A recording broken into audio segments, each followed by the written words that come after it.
My name is Chelsea, and at 33 years old, I work as an estate appraiser and historical archivist. My grandmother turned 74 yesterday, but the dining room remained entirely empty. She sat quietly at her vintage table watching a single candle melt into a cheap grocery store cake while my parents skied in Vail. They could not be bothered to show up for her, but they certainly found the time to sell her home to a ruthless corporate developer behind her back. The very next morning, while I was helping her clean the attic, two men in sharp suits banged on the front door and handed me an eviction notice with her forged signature on it. What my greedy family did not realize was that my grandmother and I had already set a trap for them months earlier. The fallout was spectacular, and nobody saw the absolute devastation coming. Before I continue this story, let me know where you are watching from in the comments below. Hit like and subscribe if you have ever had to stand up to toxic family members. The evening of the birthday was quiet. Too quiet for a woman who spent her life giving to family. I stood in her kitchen striking a wooden match. The flame flared to life, casting a warm glow against the faded wallpaper she refused to change. I carefully touched the flame to the single candle atop a vanilla sheet cake I picked up from the local bakery. It was modest, nothing like the tiered confections my parents ordered for their social gatherings, but it was all I could manage. Beatrice sat at the oak dining table, her hands folded neatly in her lap. She wore her favorite cardigan and pearls that belonged to her mother. Her silver hair was perfectly styled, and she carried herself with a quiet dignity. Yet, as I looked at the empty chairs, my heart ached. This was not how someone should celebrate their 74th year. I carried the cake to the table, singing happy birthday. Beatrice smiled, her eyes crinkling at the corners, but I saw the sadness she was trying to hide. Before she could lean forward to blow out the candle, the harsh ringing of a video call shattered the quiet room. My phone buzzed aggressively on the countertop. I saw the name of my mother flashing. A heavy knot of resentment formed in my stomach. I knew exactly why they were calling right now instead of showing up. I slowly swiped to answer and propped the phone against a sugar bowl so Beatrice could see. The screen flickered to life, revealing a scene that made my blood boil. My parents, Thomas and Linda, were not stuck in traffic or dealing with an emergency. They were lounging in a luxury ski lodge. A massive stone fireplace roared behind them, casting a golden light over expensive leather furniture. Through the large windows behind their heads, I could see the snow-covered slopes of Vail, Colorado. My mother was wrapped in a thick cashmere sweater, holding a glass of red wine. My father wore a high-end ski jacket, looking perfectly relaxed and completely oblivious to the insult this display presented. To make matters worse, my brother Cameron suddenly walked into the frame. He was wearing brand new ski gear and holding a green bottle of champagne.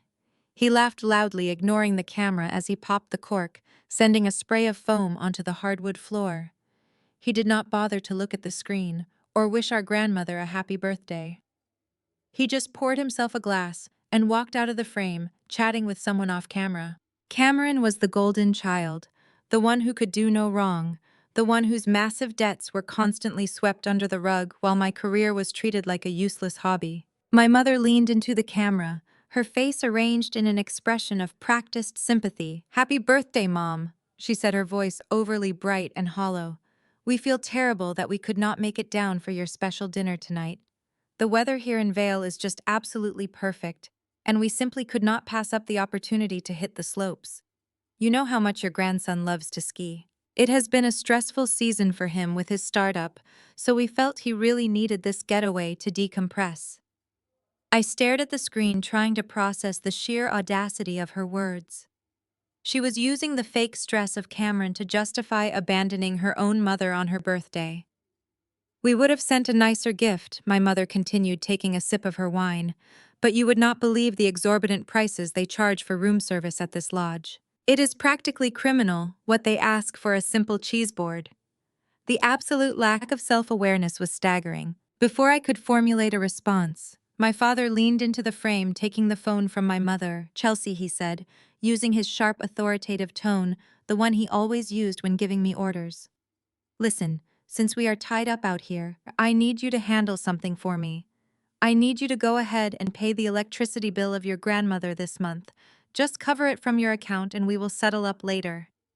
I felt a hot flash of anger rise in my chest. You want me to pay her utility bill, I asked, keeping my voice dangerously level. Dad, you just booked a luxury ski vacation in one of the most expensive resorts in the country. You are literally drinking champagne on camera right now. My father sighed, running a hand over his face as if I were being unreasonable. Do not start with the attitude, Chelsea, he warned, his eyes narrowing. Your mother and I are temporarily cash poor at the moment. We just had to drop a massive down payment to buy Cameron that new luxury SUV he needed for his client meetings. We are stretched incredibly thin right now, so I am asking you to step up and do your part for the family. It is just one bill. I looked at Beatrice sitting quietly at the table. She had not touched her cake. Her hands were still folded neatly in her lap, but her jaw was set in a tight line. She reached out and gently placed her hand over mine, giving my fingers a firm, reassuring squeeze. Her touch grounded me, keeping me from exploding at the screen. I looked back at the expectant face of my father and forced myself to remain perfectly calm. I will take care of it, I said, my voice flat and devoid of emotion. Enjoy your vacation. I reached forward and ended the call, cutting off whatever justification my mother was about to add. The kitchen plunged back into silence. I turned to my grandmother, feeling a deep sense of shame for the behavior of my family. I am so sorry, Grandma, I whispered. She just smiled, picked up her fork, and took a small bite of the grocery store cake. Do not be sorry, Chelsea, she said, her voice steady and clear. Let them enjoy their champagne. They are going to need the memories very soon. I stood closely beside her, knowing the storm approaching would wash their perfect lives away. We would ensure that they faced the devastating consequences they rightfully deserved for everything they did to us. The silence in the kitchen lasted only a few seconds before my phone lit up again. The loud chimes startled us. It was my mother calling back. I considered ignoring it. I had just agreed to pay the bill to get them off the screen, but resentment sat heavy in my chest. I looked at Beatrice, seeing the sheer exhaustion in her eyes.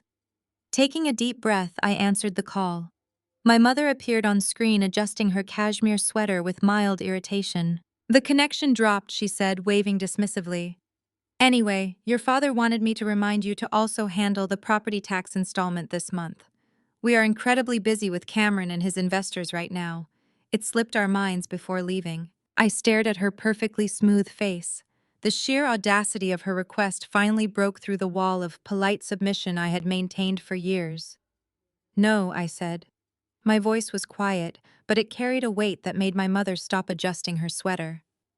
Excuse me, my mother asked, her tone dripping with sudden condescension. Did you just say no to me? I did, I replied, standing up straighter. I am not paying the property tax, and I am not paying the electricity bill either. You and Dad are on a luxury ski vacation. You can afford to pay your own mother's bills. My father leaned back into the frame, his face red with sudden anger. We just explained our financial situation to you, Chelsea. We are cash poor this month. Do you lack basic comprehension skills? You are not cash poor, Dad. I shot back, my frustration spilling over. You just spent $90,000 on a luxury SUV for Cameron. I saw the pictures he posted online last week, bragging about custom leather seats. You bought him a luxury vehicle while leaving Grandma sitting here worrying about her electricity being shut off. My mother gasped, pressing a hand to her chest. How dare you speak to your father that way, she scolded. You have no idea how business works. Cameron is launching an important tech startup. He meets with venture capitalists every single day. He needs to maintain a certain image to secure funding. An impressive vehicle is an absolute necessity for his brand. His brand, I repeated in disbelief. Mom, his last 3 startups failed entirely because he spent the investment capital on expensive dinners and designer clothes. He does not have a brand. He has an allowance funded by you and Dad. That is enough, my father barked, his voice echoing through the phone speaker. Your brother is building an empire. It takes time and vision.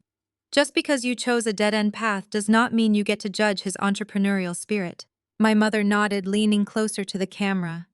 Exactly, she said, her voice turning venomous. Not everyone is content spending their life dusting off old books. You are basically a glorified librarian, Chelsea. You appraise other people's success because you have none of your own. Your brother is creating the future while you are stuck in the past. We expect you to contribute since we never ask for anything else. I watched them defend my brother while tearing me down. It was the same dynamic I had endured since childhood. Cameron was the brilliant visionary needing constant financial bailouts, while I was the boring daughter expected to clean up his messes.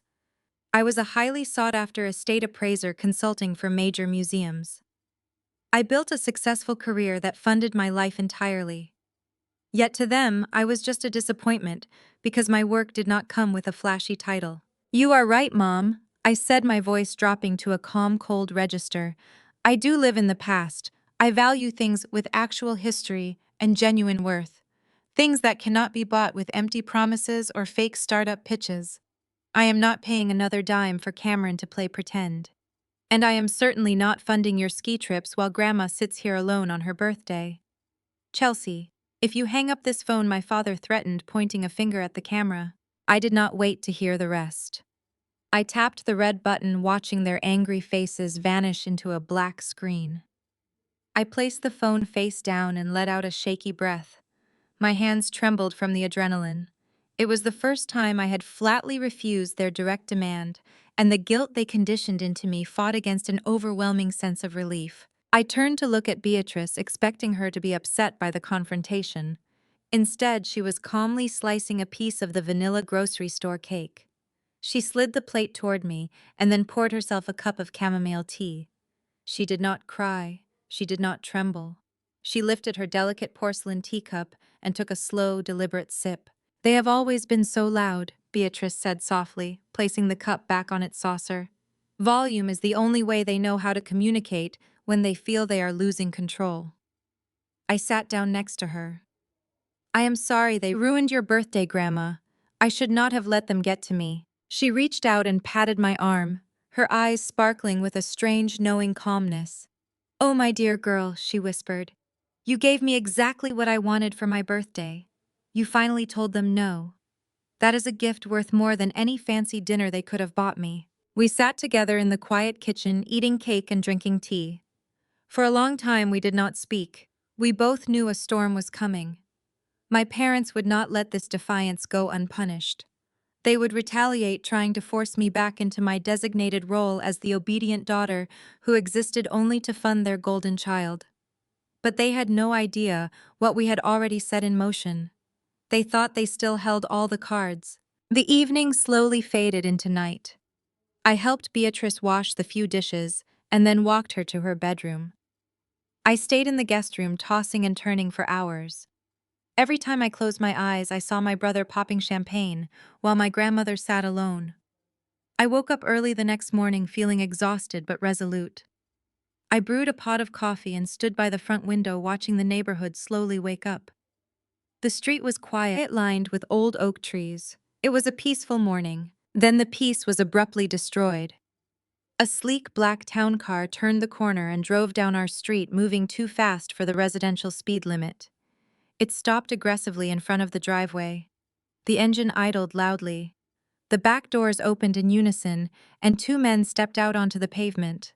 They were dressed in sharp, expensive charcoal suits. They did not look like neighbors or friends. They looked like corporate sharks hunting for fresh prey. They marched up the front walkway, their expensive leather shoes clicking sharply against the stone path. The taller man carried a thick legal folder tucked under his arm. He did not bother to look around him. He walked with the heavy, entitled stride of a man who owned everything he stepped on. They climbed the steps to the porch and banged loudly on the front door. The heavy pounding echoed through the hallway, making the antique crystal chandelier above the foyer vibrate slightly. I stood near the kitchen entrance for a second, just trying to process the sudden intrusion. My heart pounded heavily against my ribs as I wiped my hands on a dish towel. Beatrice remained at the table. Her teacup paused halfway to her lips. She did not look frightened, but her eyes narrowed as she listened to the aggressive knocking. I told her to stay seated while I handled whoever was outside. My bare feet moved silently across the hardwood floor as I approached the heavy oak front door. I unlocked the deadbolt and pulled the door open, keeping the chain engaged at first to see who was standing on our porch. The taller man immediately pushed his face close to the gap.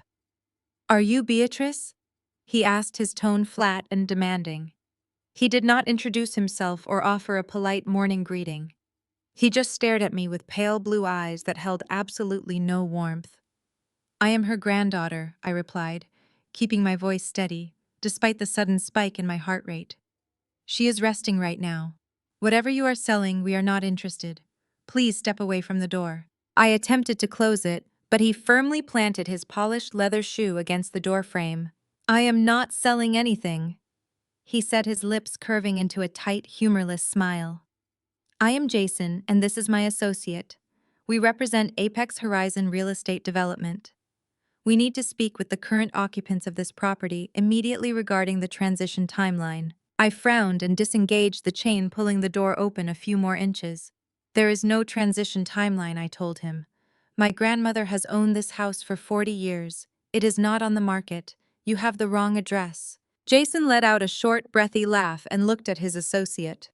The other man simply handed Jason the thick legal folder he had been carrying. Jason held it out to me. "I assure you we have the correct address," he said. "My company finalized the purchase of this property late yesterday afternoon. The funds have cleared the escrow account, and the deed has been officially transferred to our limited liability company. We brought the courtesy, 30-day eviction notice, to ensure you have ample time to clear out your belongings before the demolition crews arrive next month." The words hit me like a physical blow. The air in my lungs vanished. I stared at the man, unable to comprehend the sentences he had just delivered. It felt as if he were speaking a foreign language. I looked from his smug face down to the manila folder he was holding. My hands felt completely numb as I took it. "This is impossible," I whispered, my voice barely audible. "My grandmother would never sell this house. She loves this house. It holds every memory she has. You are running some kind of scam. I am calling the police right now." Jason did not flinch. He adjusted his expensive tie and gestured toward the folder. "Call whoever you want," he replied smoothly. "The local authorities will tell you the same thing. The transaction is completely legal." We purchased the property directly from Thomas and Linda, who acted as the authorized representatives for the homeowner. They were highly motivated sellers. They wanted the cash wired immediately. They told us the current occupant was being moved to a state-run care facility this weekend, so the house would be vacant by Monday. My stomach twisted into a painful knot. Thomas and Linda. My parents. They had sold the house while pretending to be on a luxury ski vacation. They took the money to pay off the massive debts of Cameron and left my grandmother to be thrown onto the street by developers. The sheer scale of their betrayal was so massive it made the ground beneath my feet feel unstable. I opened the folder, my hands shaking violently. The first page was exactly what Jason said it was: a formal 30-day notice to vacate the premises. The bold black letters glared up at me, making my eyes burn with unshed tears. It was a copy of the deed of sale. I scanned the dense legal jargon, reading the names of my parents listed as the executing agents. I saw the purchase price: $1.5 million. They had sold out their own mother. As my eyes reached the bottom of the page, my heart stopped completely. There, on the final signature line, was a name written in familiar, elegant cursive. It was not the signature of my father. It was not the signature of my mother. It was the signature of Beatrice. I stared at the letters, trying to make sense of what I was seeing. My grandmother had signed the deed. My mind raced through terrifying scenarios. Had my parents forced her to sign under duress? Had they slipped a contract into a stack of medical papers and tricked her into signing her home away? They had visited 2 months ago, bringing a huge stack of insurance documents they claimed needed her urgent attention. I had been at work that afternoon. They must have buried this deed or a power of attorney in that pile of paperwork, relying on her trusting nature to get her signature. The pure evil of their plan made me feel physically sick. They had smiled in her face while slipping the knife directly into her back. "We will be back on the 1st of next month," Jason said, snapping me out of my realization. He turned and walked down the steps, his associate following. "I suggest you start packing today. If there is anything left inside when the bulldozers arrive, it goes into the landfill. Have a pleasant morning. I watched them get into their town car. The engine roared and they sped away, leaving me standing on the porch with a folder full of devastation. I could not move. I did not know how I was going to walk back into that kitchen and tell the woman who had raised me that her own son had rendered her homeless. I did not know how to tell her that her history would be crushed so Cameron could drive a luxury vehicle. I closed the folder, pressing it against my chest, trying to breathe. I walked back inside, shutting the heavy door behind me. The hallway felt dark.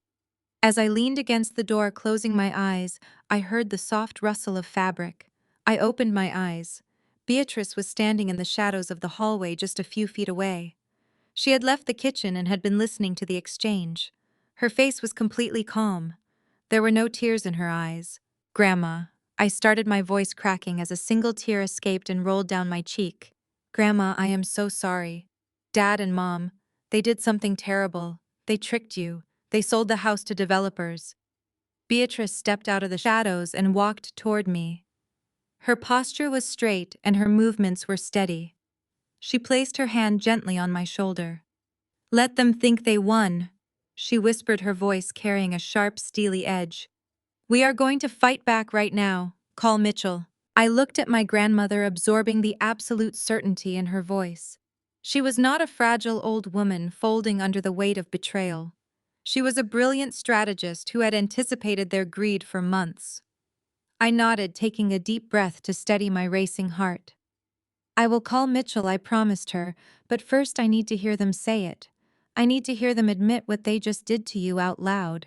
Beatrice gave my shoulder one last squeeze and walked into the living room, leaving me alone in the foyer with my phone. My hands were shaking so badly I almost dropped the device as I scrolled to the contact for my mother. I pressed the call button and lifted the phone to my ear, listening to the hollow ringing sound. It rang 4 times before the connection opened. The background noise on the other end was a chaotic blend of upbeat resort music and clinking glassware. "Chelsea," my mother answered, sounding breathless and deeply annoyed. "I thought we settled the utility bill issue an hour ago.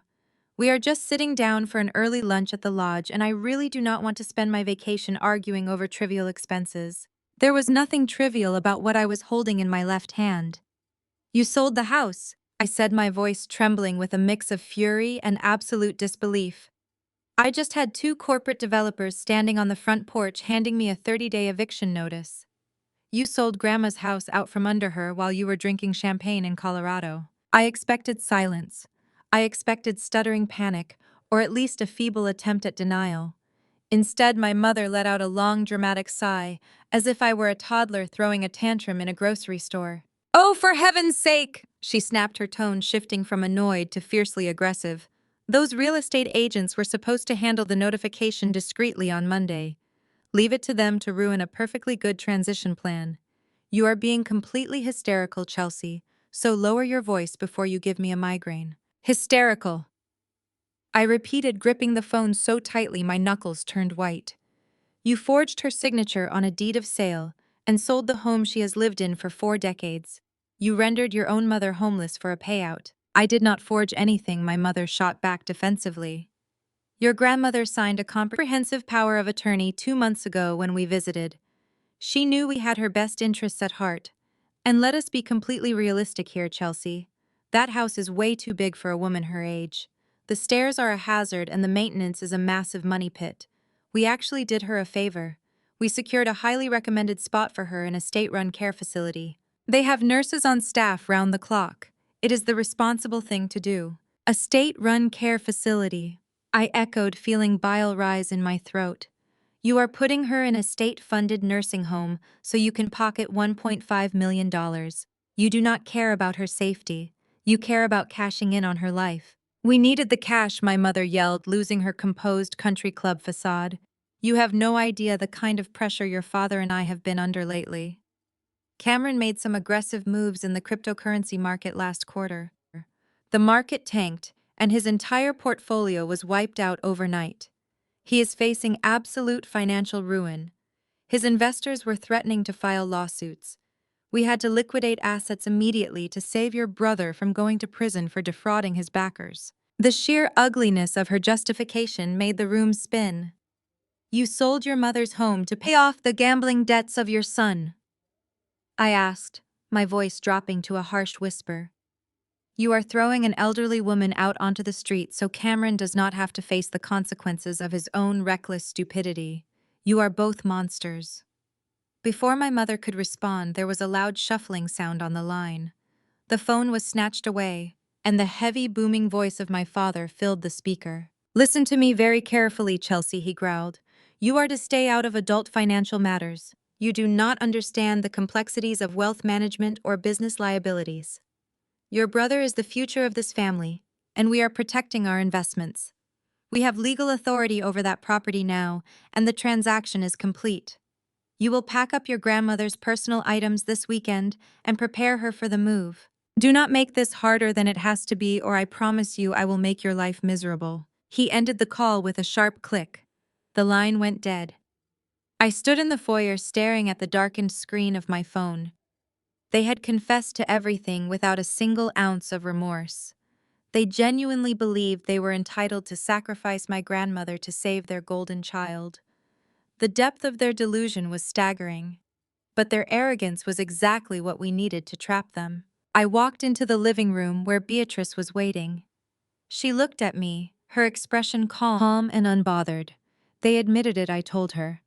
They used the power of attorney to sell the house to cover the crypto debts of Cameron. They think they can force you into a state facility by next week. Beatrice let out a soft, elegant chuckle. They always were terrible at playing chess, she murmured.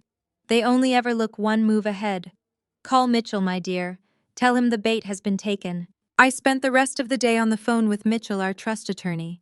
He was sharp, meticulous, and deeply loyal to my grandmother. When I explained that the developers had arrived and my parents had confirmed the fraudulent sale, he did not panic. He simply instructed me to gather the documents and wait. We had a plan in place and timing was everything. The weekend passed in a tense, quiet anticipation. Beatrice and I drank tea, watched old movies, and completely ignored the constant ringing of the telephone. We did not pack a single box. We did not touch a single photograph. We simply waited for the storm to arrive. 2 days later, the inevitable confrontation broke the morning silence. I was sitting on the front porch with a cup of hot coffee when the loud screech of tires echoed down the street.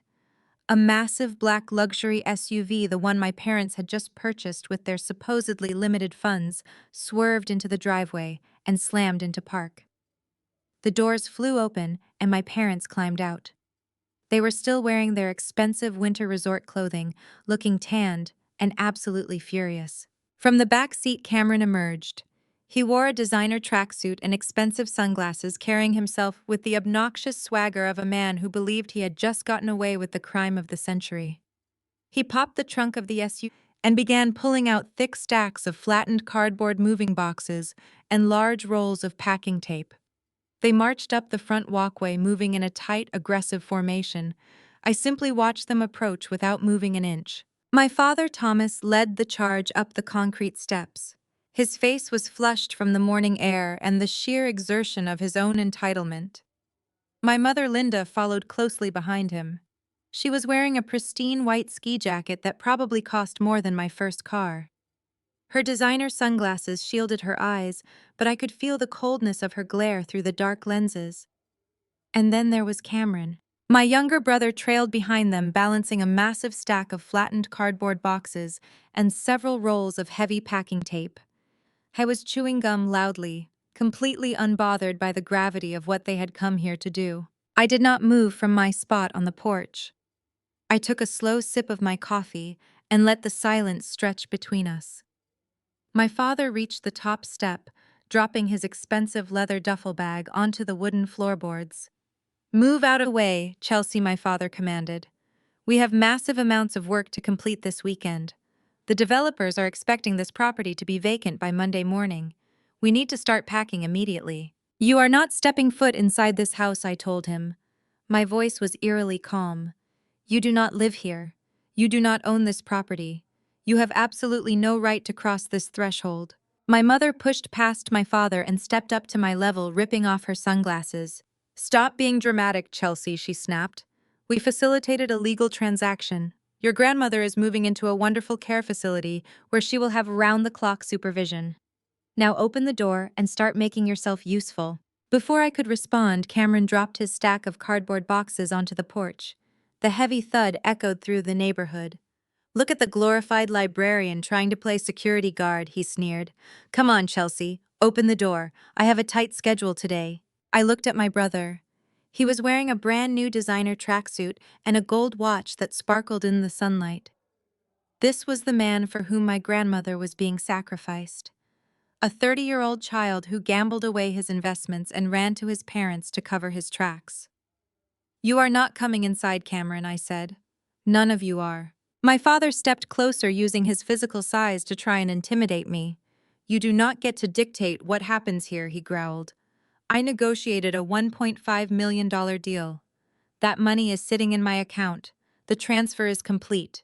You are standing on property that belongs to Apex Horizon. Unless you want to be personally liable for delaying a corporate demolition, get out of my way. I held my ground. You stole her home, I said, my voice rising to cut through their arrogance. You used a fraudulent power of attorney to sell a house that was not yours. You did it to cover the cryptocurrency debts of your precious son. My mother scoffed, rolling her eyes. Beatrice is losing her memory anyway. She will not even know the difference once settled in her new room. We had to liquidate an unused asset to keep his startup afloat. It is not an unused asset. I repeated, my stomach turning. This is her home, Mom. She cooked every Thanksgiving dinner in that kitchen. She rocked me to sleep in the living room when I was a baby. It is her entire life. Cameron pushed past my mother, stepping into my personal space, smelling strongly of expensive cologne. Enough with the sentimental garbage, he snapped. I have creditors breathing down my neck and I need to settle immediate debts today. He peered through the glass panels of the front door. I am going straight for the dining room. Those antique silver tea sets and the sterling flatware have to be worth at least a few thousand. I have a pawnbroker waiting downtown. My appraiser instincts flared, burning hot and bright in my chest.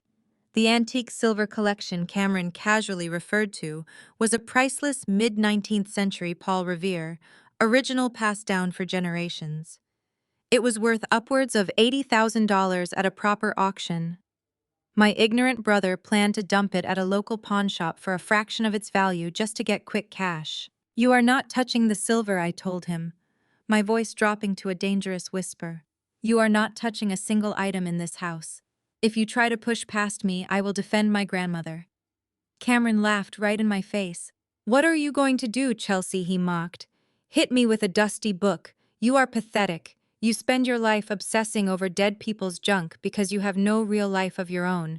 Now move before I move you myself. He lunged forward, trying to shove me aside to reach the door.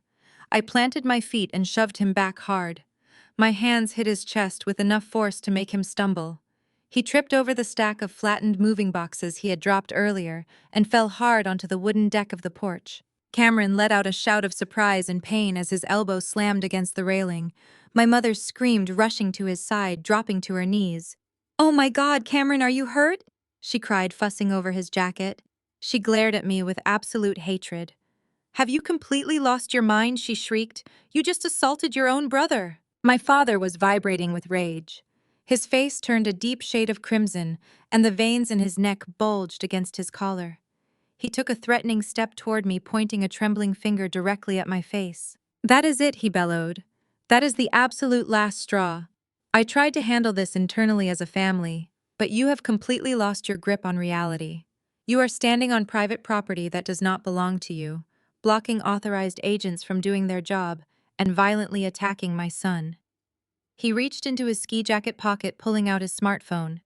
He unlocked the screen with aggressive, forceful taps. "I warned you not to push me, Chelsea," my father yelled, his voice echoing down the quiet suburban street. "You want to play games? Fine, we will play games. I am calling the police. I am having you officially removed from the premises for trespassing on the new property of the developer.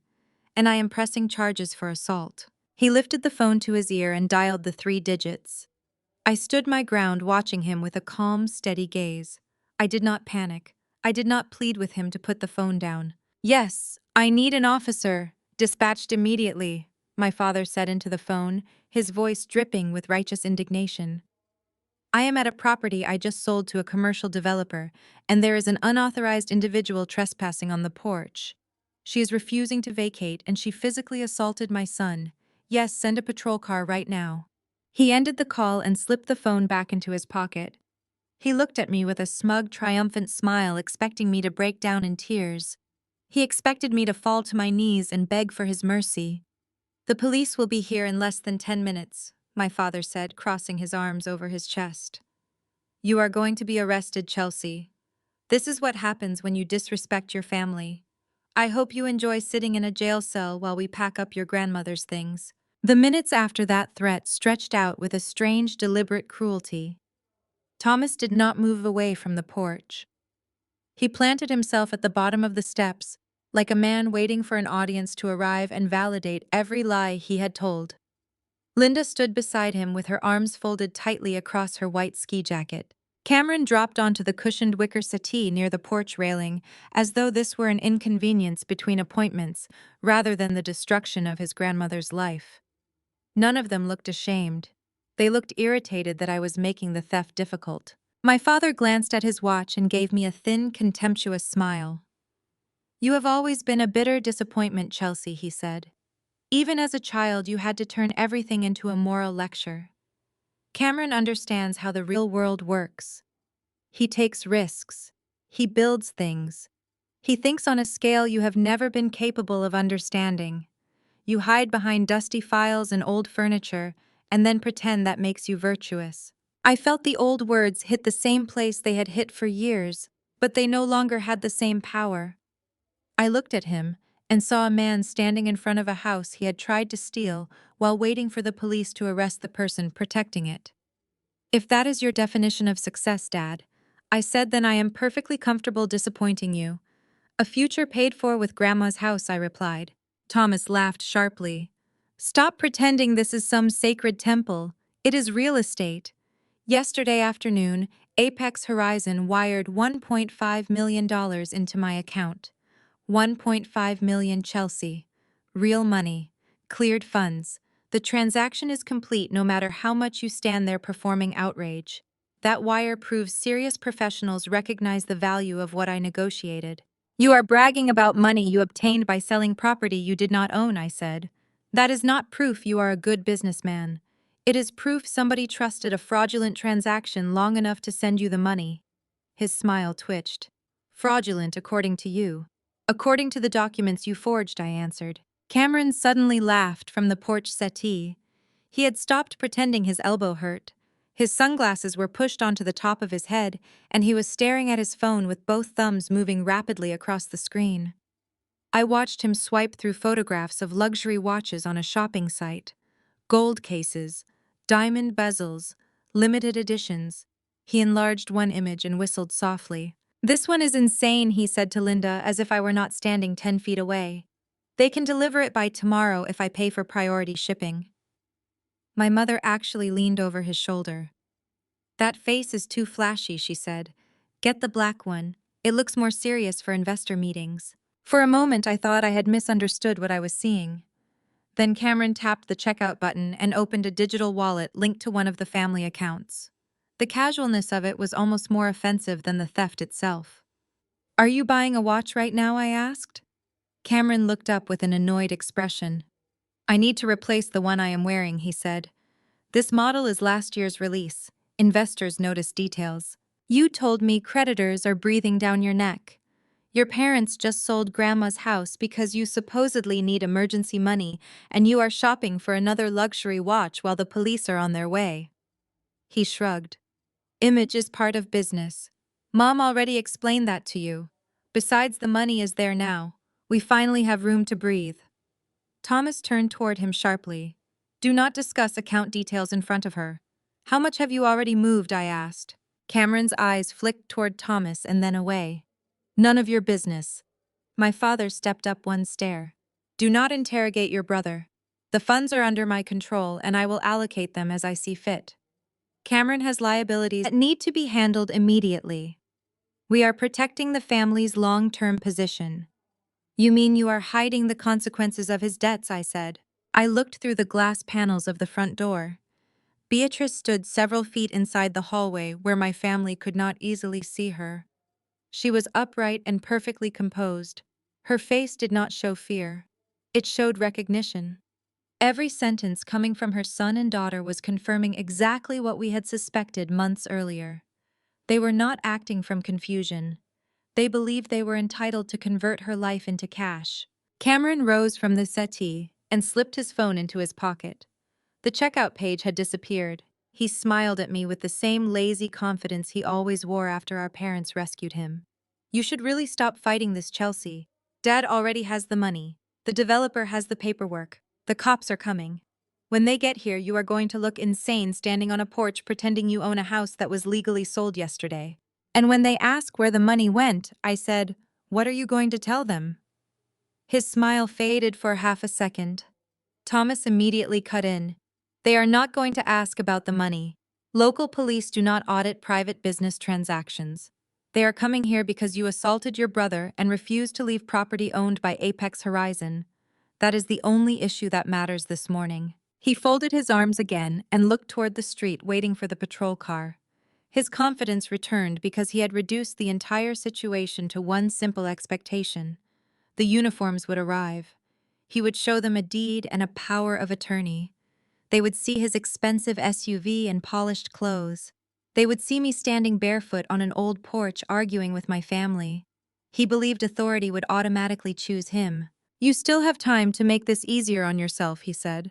Step aside, apologize to Cameron, help your mother pack Beatrice's things. When the officers arrive, I might tell them not to pursue the assault complaint. But if you embarrass me in front of them, I will make sure you spend the day in a cell. Linda nodded with grim satisfaction. And after that, you can explain to your employer why you were arrested for attacking your own brother. Imagine what the museum boards will think. I could hear a distant siren somewhere beyond the trees, but it was still several blocks away. I looked at the three of them one by one. My father with his fraudulent confidence. My mother already planning how to weaponize my career. My brother purchasing another status symbol with money extracted from my grandmother's home. They expected fear. They expected me to fold before the patrol car reached the driveway. Instead, I felt calmer than I had all morning. The documents in my briefcase were still exactly where I had placed them. The trust was still valid. Beatrice was still safe inside. My family had just spent 10 minutes volunteering motive, intent, and financial evidence without realizing how much they were revealing. Thomas mistook my silence for surrender. Good, he said. You are finally starting to understand. When the police get here, let the adults handle this. I reached into the pocket of my jeans. My fingers brushed against the cold, heavy brass key that unlocked the front door. I pulled it out and tossed it casually onto the small wooden coffee table that sat on the porch. It landed with a sharp metallic clatter. I looked at my father and smiled coldly. Go ahead, Dad, I said, my voice perfectly steady. Call them back if you want. I would love to hear you explain federal wire fraud to the police. My father stared at me, his mouth slightly open. The words federal wire fraud hung in the crisp morning air between us. For a brief second, I saw a flash of genuine panic in his eyes. He knew exactly what he had done, and he knew the severity of the laws he had broken. But his arrogance quickly swallowed his fear. He let out a harsh, dismissive laugh and shook his head. You are completely delusional, Chelsea, he said, stepping toward me again. You throw around legal terms you do not even understand just to sound intimidating. I am a respected businessman. I executed a standard real estate transaction. There is absolutely nothing fraudulent about securing the financial future of this family. Before he could continue his self-righteous speech, the distant wail of sirens pierced the quiet neighborhood. The sound grew louder, rapidly echoing off the old Victorian houses lining the street. A patrol car turned the corner, its light bar flashing red and blue against the morning shadows. It pulled up sharply right behind the luxury SUV my parents had parked in the driveway. Two police officers stepped out of the vehicle, adjusting their utility belts and assessing the scene on the porch. The lead officer was a tall, broad-shouldered man with graying hair at his temples, while his partner was younger and kept his hand resting casually near his radio. They walked up the pathway with heavy measured steps. My father instantly transformed his demeanor. The screaming tyrant vanished. In his place stood a calm, weary patriarch. He walked down the porch steps, projecting complete cooperation. "Good morning, officers," my father said, extending his hand to the older policeman. "I am Thomas. I am the one who called. I apologize for bringing you out here today, but we are dealing with a highly sensitive and unfortunate family situation." The lead officer shook his hand. "What seems to be the problem here, sir?" he asked, looking at me. My father sighed heavily, pinching the bridge of his nose, as if burdened by immense sorrow. "I recently finalized the sale of this property to a commercial development firm," he explained, pulling a folded copy of the deed from the inside pocket of his ski jacket. He handed the papers to the officer. "As you can see, I am the authorized agent for the homeowner who is my elderly mother. We are in the process of moving her into an assisted living facility today, so the developers can take possession. Unfortunately, my daughter Chelsea is not handling the transition well." My mother Linda stepped down to join him, placing a comforting hand on his arm. "She is mentally unstable, officer," my mother added, her voice dripping with fake maternal distress. "She has always been prone to violent outbursts and delusions. We arrived this morning to begin packing, and she completely lost her grip on reality. She is refusing to let us inside to care for my mother." Cameron chimed in from the porch, leaning dramatically against the wooden railing.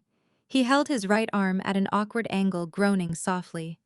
"She attacked me as soon as we got out of the car," he complained. "I was just trying to bring some empty boxes inside to help pack, and she shoved me down the stairs. My elbow is probably fractured. I want to press charges for assault."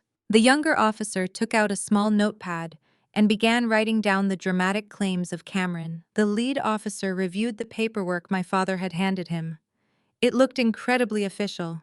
It had the stamp of a notary, the signatures of the buyers, and the forged signature of my grandmother at the very bottom.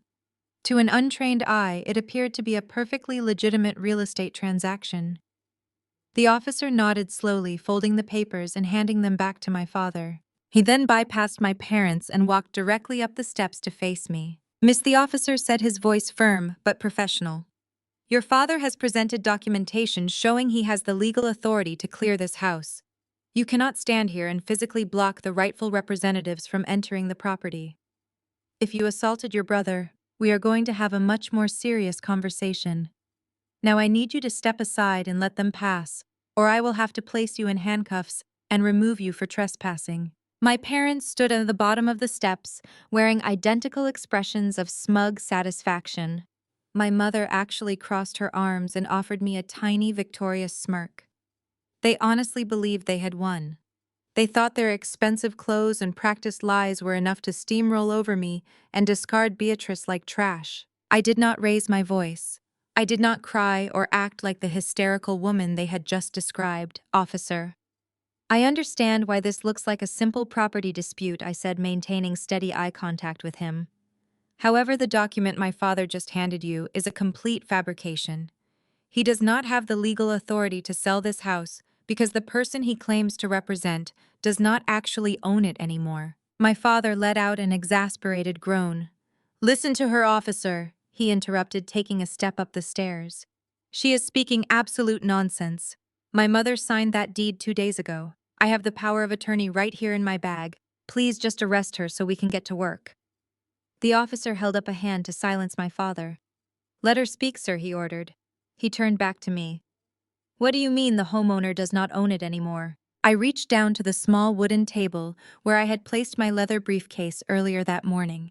I snapped the brass locks open and pulled out a heavy, thickly sealed legal binder. It was embossed with the gold logo of the law firm of Mitchell.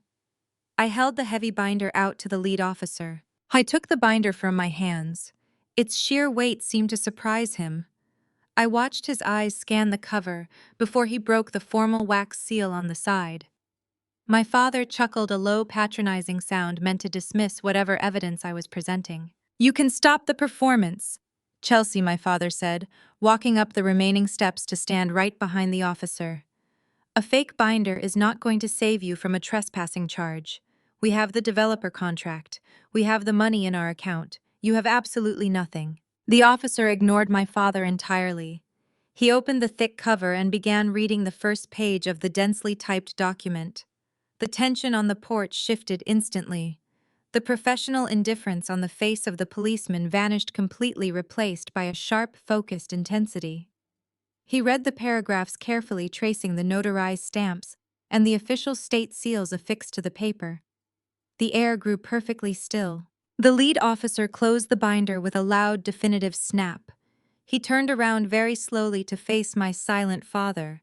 His expression was no longer accommodating. He looked at Thomas with a dark, piercing glare and asked him a simple question.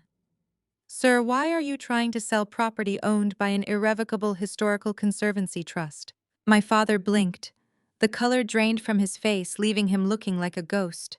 He stared at the police officer, trying to process the words. "An irrevocable historical conservancy trust," my father repeated, barely a whisper. "That is impossible. I have a legally binding power of attorney. My mother signed it. I am the authorized representative." The officer handed the binder back to me and tapped his notepad. "A power of attorney only gives you control over assets your mother actually owns, sir. According to these authenticated documents, Beatrice has not owned this house for 6 months. She legally transferred the entire estate and the surrounding property into an irrevocable trust. Chelsea is the sole named executor of that trust. Your mother does not own the house and you cannot sell it." My mother gasped, gripping the wooden porch railing to steady herself. Cameron stopped groaning and stared at us with panicked eyes. They were paralyzed by the revelation. They spent months treating my grandmother like a burden, underestimating her sharp mind. The truth of our arsenal began exactly 6 months prior. It started on a rainy Tuesday afternoon when I came over to help Beatrice organize her home office. She sat at her desk, looking through her mail with a frown. She told me that 2 consecutive bank statements had gone missing from her locked filing cabinet. At first, we thought it was just a postal error. But then Beatrice mentioned Thomas visited her earlier that week while I was away in Chicago. He spent time asking probing questions about the market value of the neighborhood and the boundaries of her property line. He even asked where she kept her property deed, claiming he wanted to make sure her paperwork was safe. Beatrice was 74, but her mind was as sharp as a diamond. She immediately sensed her son was plotting something deceitful. Utilizing my professional expertise, we very quietly initiated an investigation into the true value of her home. We discovered that corporate developers were heavily targeting her specific street for luxury condominium projects. They were offering massive cash payouts to anyone willing to sell and demolish their historic homes. We knew my parents were drowning in the financial chaos Cameron constantly created. We knew they would eventually try to liquidate her most valuable asset to save him.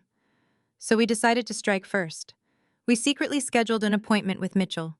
Mitchell was a brilliant and ruthless trust attorney who had handled the legal affairs of my grandfather decades ago. He was fiercely loyal to Beatrice. Sitting in the polished downtown office of Mitchell, we drafted a flawless legal fortress. Beatrice voluntarily relinquished her direct ownership of the property. She placed the house and the land into an irrevocable historical conservancy trust. We utilized my professional credentials to register the home as a site of significant architectural heritage. The terms of the trust were absolute and ironclad. The property could never be sold to commercial developers, it could never be demolished, and it could never be managed by Thomas or Linda. I was named the sole executor, giving me complete legal authority to protect the house and my grandmother for the rest of her life. We finalized the trust and filed it with the state and federal registry. We told absolutely no one. We went back to our daily lives, waiting for my parents to make their inevitable move. We did not have to wait very long. 2 months after the trust was established, my parents came over for a Sunday visit. They brought a massive stack of paperwork. My mother brewed chamomile tea and sat closely beside Beatrice, while my father paced nervously by the window. They told her the paperwork was just routine medical consent forms required by her new health insurance provider. They urged her to initial and sign the bottom of every page, ensuring her they were handling all the boring administrative details so she would not have to worry. Beatrice knew exactly what they were doing. She recognized the legal jargon of a general power of attorney hidden deep within the stack of fake medical forms. She knew they were securing the legal authority to control her finances and sell her home. But because the house was already safely locked away inside the Conservancy Trust, their deceptive power of attorney was absolutely useless regarding the property. She signed their fraudulent papers with a calm smile, handing them the very rope they would eventually use to hang themselves. They left that day believing they had successfully secured their golden ticket. They had no idea they were holding a worthless piece of paper. Now standing on the front porch, the reality of their catastrophic failure was finally crashing down upon them. The lead police officer looked at the fake deed of sale my father had provided and shook his head. Sir, you have attempted to execute a real estate transaction on a property you have absolutely no legal right to sell. The officer said, his voice stern and unforgiving. The documents provided by your daughter are thoroughly authenticated. You are the one trespassing here. I strongly suggest you pack up your moving boxes and leave the premises immediately. But the money, my mother shrieked, her voice cracking with pure hysteria. Thomas, the developer, wired us $1.5 million yesterday. It is in our account. We already used it. My father looked like he might physically collapse. He grabbed his chest, his breathing turning shallow and erratic. Officer, please, you have to understand, he pleaded, his arrogance completely eradicated. We made a terrible mistake. We thought we had the authority. If the sale is not legal, the developers are going to demand their money back immediately. The officer stepped back and adjusted his radio.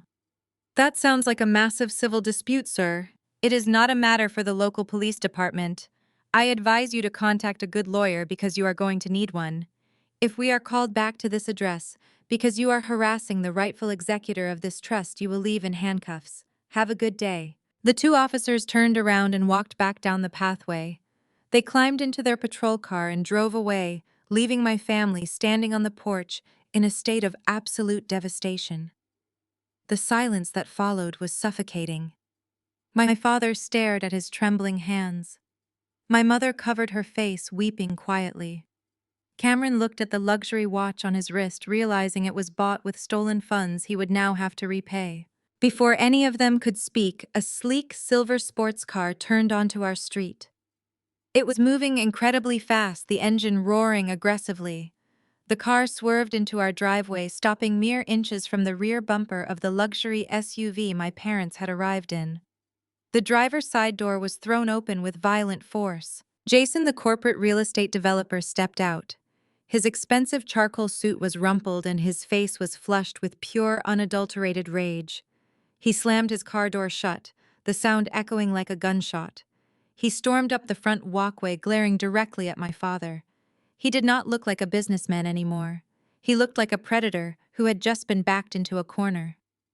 Jason finally reached the very bottom of the wooden front porch steps, his two fists clenched tightly at his sides. "Where is my money, Thomas?" Jason screamed, his voice echoing loudly through the quiet neighborhood. "I just got off the phone with my title lawyers. They told me the deed you gave me is completely fraudulent.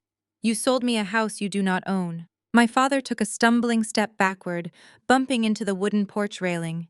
"Jason, please calm down," my father stammered, holding his hands up in a desperate, placating gesture. "There has been a terrible misunderstanding with the estate paperwork. We can sort this out." "I do not want to sort anything out," Jason roared. "I wired $1.5 million into your account yesterday. You committed federal wire fraud. I am giving you 48 hours to return my money. If that wire transfer is not reversed, I am going straight to the Federal Bureau of Investigation. I will personally see to it that you spend the rest of your life in a federal penitentiary." Jason did not wait for a response. He turned on his heel, marched back to his silver sports car, and sped away just as aggressively as he had arrived. My father reached into his jacket with trembling fingers and pulled out his smartphone.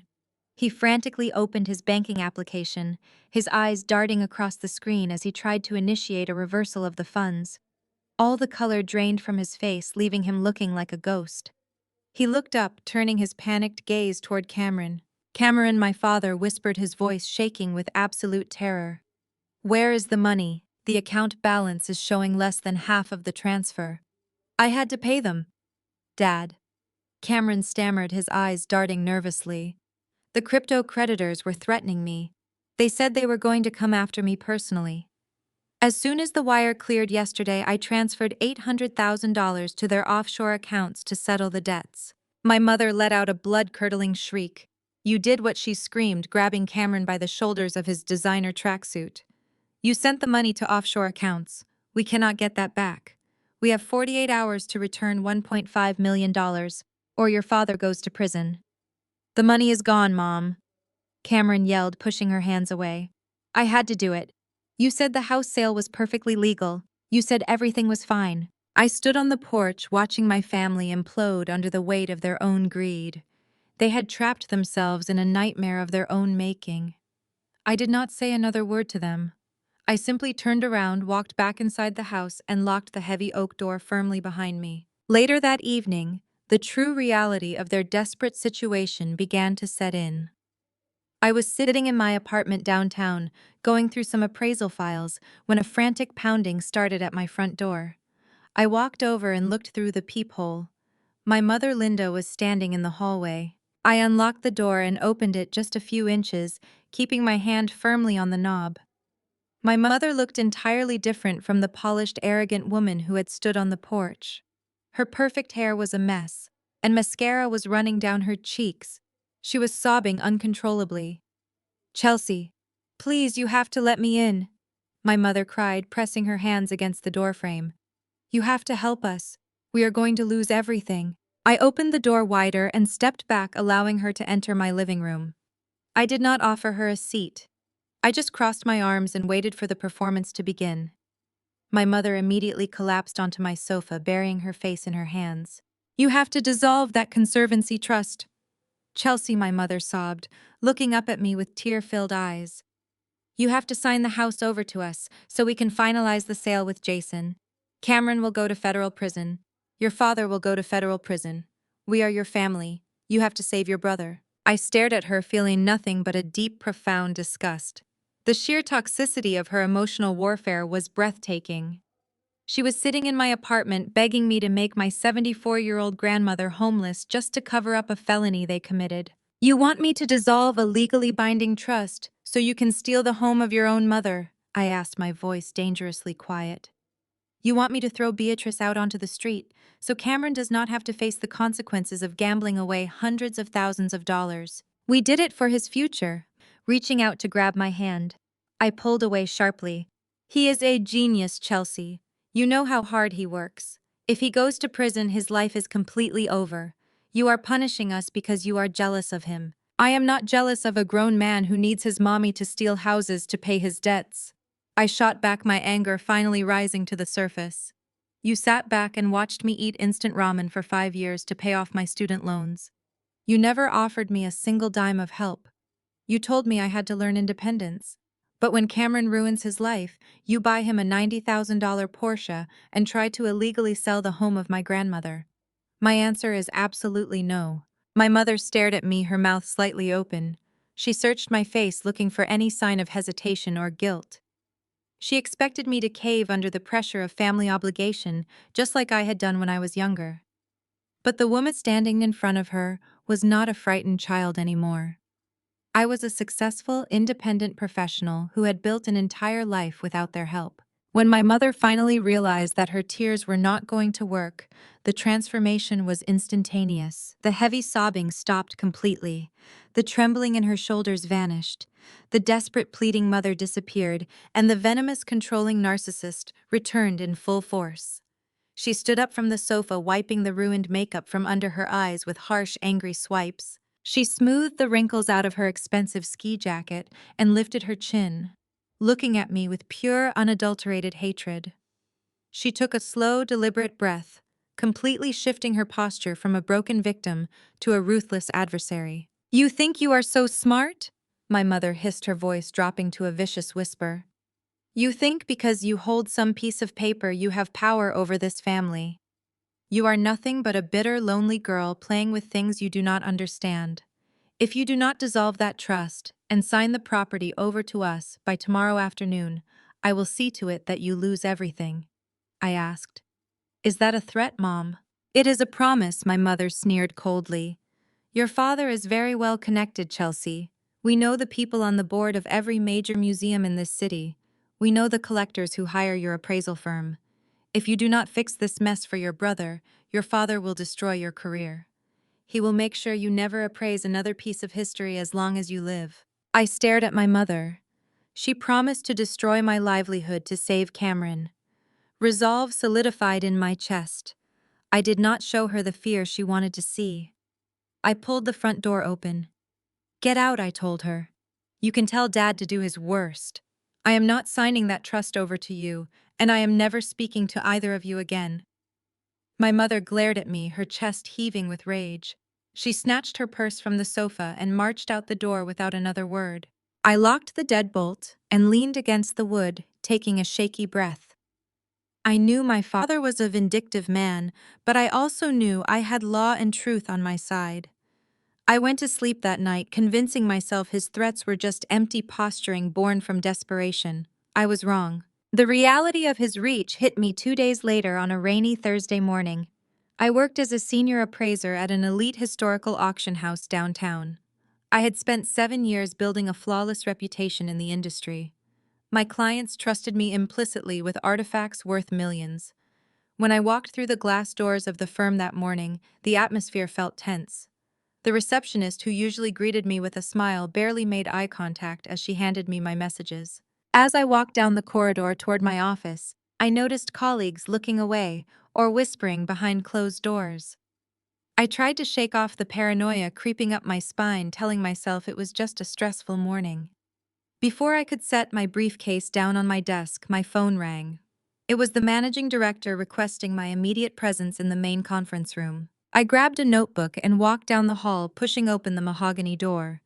The managing director was sitting at the head of the table, looking deeply uncomfortable. Beside him sat the head of our legal compliance department. Please take a seat, Chelsea, the director said, gesturing to the empty chair across from him. We need to have a serious discussion about your professional conduct. I sat down, feeling my pulse accelerate. What is going on? I asked, keeping my posture professional. The compliance officer slid a stack of printed emails and complaint forms across the polished table. Late yesterday afternoon, our firm received multiple ethical grievances regarding your appraisal license. The officer explained, his voice flat and clinical. These complaints were filed by prominent members of the local country club, including major donors to the museum boards we partner with. They are alleging that you are actively engaging in the financial exploitation of an elderly family member. I stared at the papers, my blood running cold. My father had actually done it. He had weaponized his wealthy social circle to orchestrate a coordinated smear campaign against me. The director let out a sigh, rubbing the back of his neck. The allegations are severe, Chelsea. They are claiming you manipulated your grandmother into signing away her property while she was experiencing cognitive decline. They are saying you used your credentials to falsely evaluate the estate and then isolated her from the family to steal the assets. These rumors are spreading like wildfire through our client base. We have already had 2 private collectors call this morning, threatening to pull their business if you remain on their accounts. I felt a wave of nausea wash over me. None of this is true, I said, my voice trembling slightly before I forced it steady.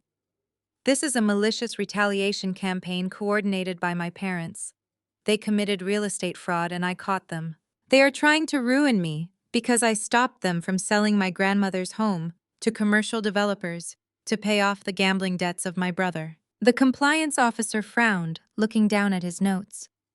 While we understand family disputes can be complex and emotionally charged, we have a strict fiduciary duty to our clients and the reputation of this firm. The volume of these wealthy complaints requires us to initiate a formal internal investigation immediately.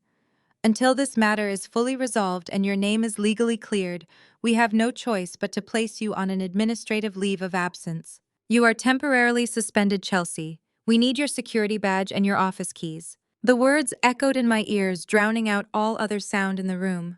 Suspended. Everything I had worked for, all the late nights and meticulous archiving projects, was being ripped away because my father threw a temper tantrum. For a second, the familiar urge to surrender washed over me. The instinct to give in to my parents' demands just to make the pain stop pulled at my mind. But then I remembered the smug face of Cameron on the porch, and the terrifying realization that they would have gladly left Beatrice to die in a state-run nursing home. I did not cry. I did not beg for my job back. I stood up, unclipped my security badge from my lapel, and placed it on the table next to my keys. I will fully cooperate with your investigation, I told the director. I have comprehensive documentation proving that these allegations are baseless fabrications. I will clear my name and I will expect a formal apology from this firm when I do. I turned around and walked out of the conference room with my head held high. I gathered my personal belongings from my desk under the watchful eyes of my silent colleagues and walked out of the building. As soon as the cold air hit my face, my shock evaporated and pure anger took its place.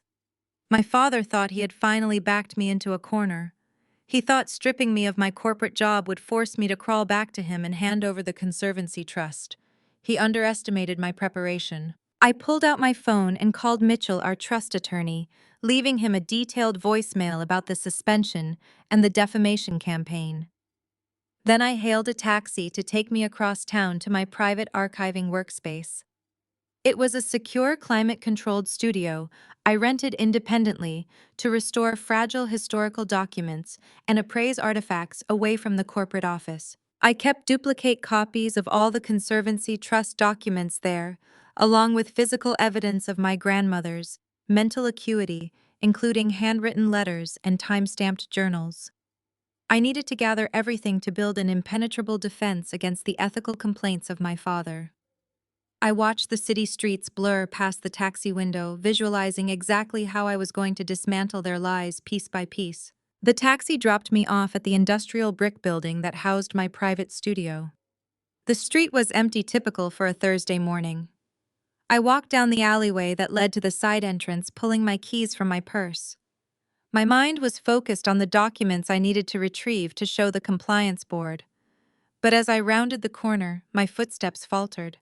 My breath caught in my throat, and a wave of dread washed over me. I stopped staring at the entrance to my studio. The security door was hanging ajar. The glass panel that made up the top half of the door had been shattered. Shards of broken glass covered the welcome mat. Someone had violently broken into my private office. The glass panel making up the top half of the door was shattered. Shards of broken glass covered the welcome mat. Someone had violently broken into my private office. I stood frozen on the damp pavement. I carefully stepped over the sparkling pieces of debris on the welcome mat and then pushed the heavy metal frame open with a hesitant, trembling hand. The door groaned as it scraped against the scattered glass. I flipped the light switch on the wall. The fluorescent bulbs flickered to life, revealing a scene of absolute devastation. My private archiving studio was a specialized workspace designed to preserve fragile artifacts. Now it looked like the epicenter of a localized hurricane. The large mahogany drafting table I used for my primary restoration work had been violently flipped onto its side. Heavy wooden filing cabinets were yanked open, their contents dumped carelessly onto the concrete floor. Stacks of blank appraisal forms and specialized archival folders were scattered everywhere. Someone had torn the drawers out of my desk and hurled them against the far wall. The destruction was a calculated effort to inflict professional damage. My heart hammered against my ribs as I walked deeper into the room. The expensive specialized lighting lamps were completely smashed, their delicate bulbs crushed to powder under heavy boots. I felt a surge of violation. This place was my sanctuary. I walked past the overturned table and approached the secure climate-controlled workbenches located in the rear of the studio. My breath caught in my throat. The heavy protective glass casing over the main workbench had been smashed with a heavy metal paperweight from my desk. The paperweight lay on the floor nearby, surrounded by chunks of tempered glass. But the broken glass was not what made my stomach drop. It was the material sitting underneath it. For the past 3 weeks, I had been painstakingly restoring a highly sensitive collection of 18th-century land grants. They were original documents featuring fragile wax seals and delicate parchment requiring meticulous temperature control to preserve. Now they were completely ruined. Whoever broke in had taken a sharp object and aggressively shredded the ancient parchment. The historic land grants were torn into jagged, irregular pieces and scattered across the workbench like worthless confetti. Dark black ink from a spilled bottle had been deliberately splashed across the remaining fragments, obscuring the centuries-old calligraphy. The sheer maliciousness of the act was staggering. These were entirely irreplaceable historical artifacts. I stepped back slowly, feeling the thick broken glass crunch loudly beneath the soles of my shoes. Suddenly, my cell phone vibrated violently in my coat pocket. The sharp buzzing sound made me jump. I pulled the device out and looked at the screen. I had a new text message. The sender was Cameron. I stared at his name for a moment, my mind connecting the pieces of the puzzle with chilling clarity. My brother had not just been angry about the Conservancy Trust. He had been desperate enough to track down the address of my private studio and physically break in. I unlocked my phone and opened the message. There was no greeting. It was just a single photograph followed by a short line of text. I tapped the image to enlarge it. The photo showed my office exactly as it looked right now, but taken from a slightly different angle near the door. In the foreground of the picture, I could see the edge of a designer jacket sleeve and a gold watch. It was the exact same watch Cameron had been wearing when he showed up at the house of my grandmother. He had taken a trophy photograph of his own crime scene before leaving. I read the text message beneath the picture. It was simple and dripping with arrogant malice. Sign the house over, or next time it is your apartment. The threat was explicit. Cameron thought he had completely broken me. He believed that destroying my workspace and threatening my personal home would terrify me into submission.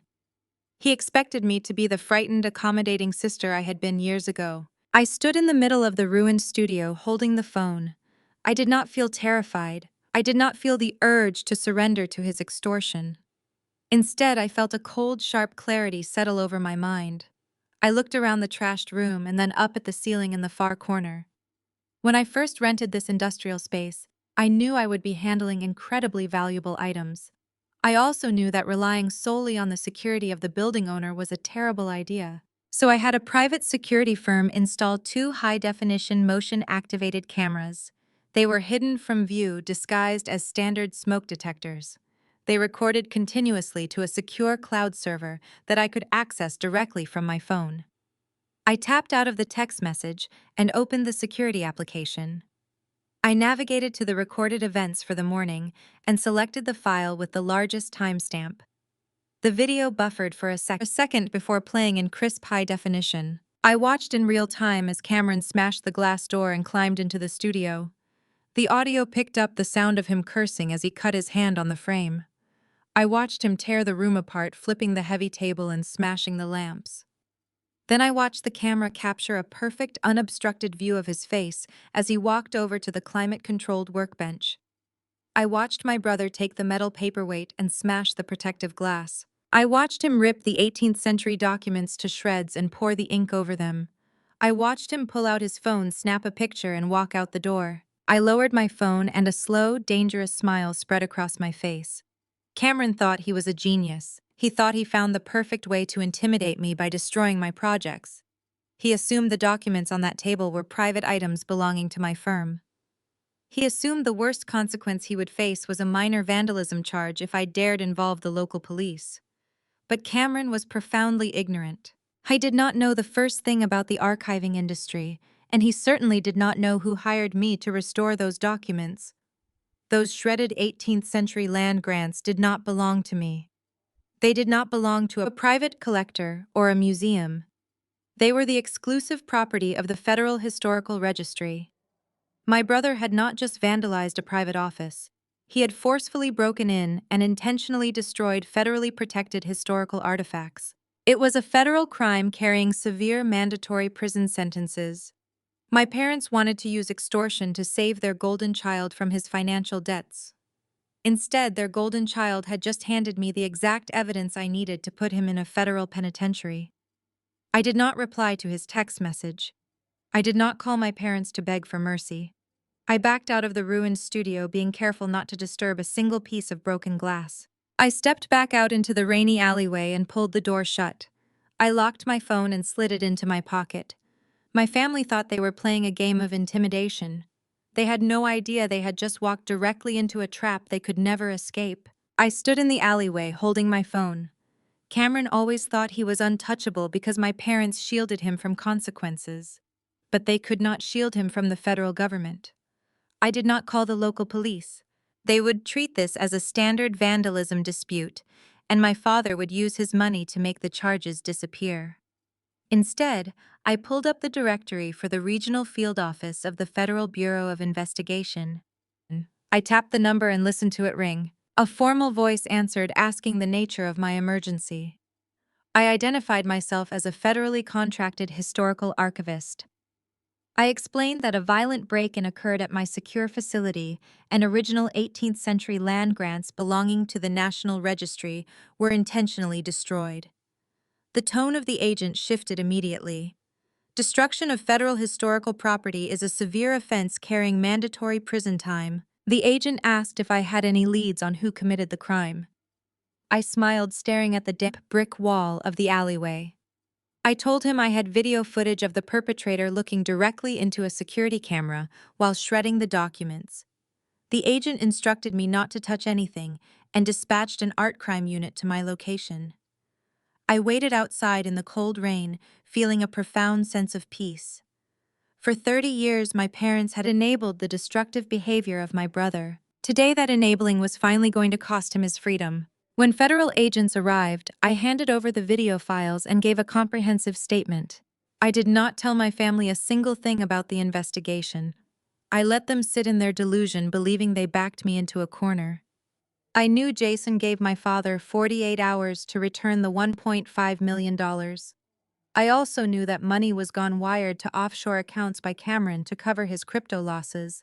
My parents were completely trapped, and the pressure of their impending ruin was making them reckless. Instead of trying to negotiate, they decided to double down on their facade of wealth. They believed that projecting an image of absolute financial success could somehow manipulate their way out of the crisis. I learned of their desperate strategy 2 days later when I was sitting in the downtown office of Mitchell going over the final details of the Conservancy Trust. Mitchell had an extensive network of contacts throughout the city elite. He slid a glossy, heavy cardstock invitation across his mahogany desk. My parents were listed as platinum sponsors of the City Heritage Charity Gala scheduled for that very weekend. It was one of the most exclusive high society events of the entire year. Mitchell explained my father used the last remaining fraction of the stolen money to secure the sponsorship. My parents were planning to parade Cameron around the ballroom as a highly successful self-made tech entrepreneur. Their goal was to secure him a wealthy fiancé from a prominent family, hoping to use marriage money to pay back the real estate developer before he went to the authorities. It was a pathetic gamble built on smoke and mirrors. I stared at the invitation, feeling a mixture of disgust and dark amusement. They were literally dancing on the edge of a cliff. They honestly thought they could buy their salvation using the very money they tried to steal from my grandmother. I told Mitchell that we needed to attend this gala. I wanted to be there when their illusion finally shattered. Mitchell smiled, his eyes gleaming with professional anticipation. He told me getting into the gala would not be a problem at all. He reminded me of a detail my parents completely overlooked in their frantic rush to secure social status. Beatrice was not just a sweet old woman they could discard at their convenience. Decades ago, my grandfather had been a major philanthropic force in the city. Beatrice was actually a silent founding board member of this exact heritage charity. She held absolute VIP status and lifetime access to every event they hosted. My parents were so blinded by their greed that they completely forgot whose social circle they were actually trying to infiltrate. We were definitely not going to crash their party. We were going to walk right through the front doors as honored guests. I returned directly to the house that afternoon and showed the elegant invitation to Beatrice. I told her about the gala, the sponsorship, and the plan to marry Cameron off for cash. I also told her about the federal agents building a massive case against him for the break-in. Beatrice listened quietly, her hands resting on the antique dining table. When I finished, she showed no pity for them. She simply nodded, told me to call Mitchell right back, and instructed me to pick out the most beautiful evening gown I owned. We were absolutely going to war, and we were going strictly black tie. The evening of the charity gala arrived with a crisp, cool breeze that swept through the busy city. I spent hours getting ready, carefully selecting a stunning floor-length emerald green silk gown that made me feel exactly like armor. I pinned my hair up and applied my makeup with meticulous precision. I was no longer the quiet, obedient daughter they could bully. I was the executor of a massive trust, and I was about to dismantle their reality. Beatrice wore a stunning midnight blue velvet dress adorned with the authentic vintage pearls my parents had tried to steal. She looked regal, powerful, and completely unbothered by the impending chaos. Mitchell picked us up in a sleek private car. As we drove toward the downtown luxury hotel where the gala was being hosted, he briefed us on the final preparations. He had coordinated with the event staff and the federal authorities. Everything was perfectly aligned. We pulled up to the grand entrance of the hotel. Valets were rushing to open the doors of expensive sports cars and limousines. Paparazzi lined the red carpet, snapping pictures of the wealthy elite as they walked inside. We stepped out of the car and walked gracefully up the stairs. The atmosphere inside the Grand Hotel ballroom was intoxicatingly lavish. Massive crystal chandeliers bathed the entire room in warm golden light. Waiters in crisp white tuxedos glided through the crowd, carrying silver trays of champagne and appetizers. A live jazz band played softly on the large main stage. The room was packed with influential people dressed in their finest attire, completely oblivious to the fraud funding the event. Mitchell escorted Beatrice and me past the velvet ropes, using her founding board member credentials to bypass security checkpoints with ease. We stepped into the main ballroom, blending seamlessly into the sea of tailored suits. I took a glass of crisp champagne from a passing waiter and carefully scanned the massive room. It honestly did not take very long to spot them. Thomas and Linda were holding court near the center, surrounded by wealthy investors. They were laughing loudly, acting as though they had not a care in the world. Cameron stood right beside them, wearing an expensive custom-tailored tuxedo, looking incredibly smug as he chatted with a beautiful young heiress. They were lost in their arrogant delusion. Thomas and Linda forgot one key detail about this evening. Beatrice is a silent founding board member of this exact heritage charity. We did not wait in line or present a ticket to the security team guarding the ropes. When we approached the front desk, the head of event security immediately recognized my grandmother. He unhooked the thick velvet rope and welcomed Beatrice back with the utmost respect. My parents spent their stolen money to buy a temporary illusion of belonging. Beatrice actually helped build the foundation of the institution they were trying to impress. She belonged here in a way they could never begin to comprehend. We walked past the reception area and approached the massive double doors leading into the primary ballroom. I offered my arm to Beatrice, and we stepped inside together. Suspended crystal chandeliers scattered light across the room like diamonds. Waiters moved silently, carrying silver trays loaded with expensive champagne. The room was packed with the wealthiest figures in the city. Politicians, corporate executives, and old money families mingled in tight, exclusive circles. It was the perfect hunting ground for my desperate parents. I kept my posture straight, letting the emerald green silk of my gown brush against the polished marble floor. I scanned the crowd methodically, and it did not take long to find them. They positioned themselves near the front of the stage, ensuring they were highly visible. My father Thomas was in his element. He stood in the center of a group of real estate investors holding a crystal flute. I wore a custom-tailored black tuxedo, projecting an aura of absolute financial invincibility. He laughed loudly at a joke, slapping a prominent banking executive on the back with practiced familiarity. He was acting like a man who owned the world, hiding the fact that he was 48 hours away from facing federal wire fraud charges. My mother Linda stood right beside him, clinging to his arm. She wore a silver sequined gown and a brilliant smile that never quite reached her eyes. She actively scanned the crowd, looking for potential targets. I followed her gaze and saw Cameron standing a few feet away. My brother was deeply engaged in conversation with a young woman I recognized as the daughter of a major logistics billionaire.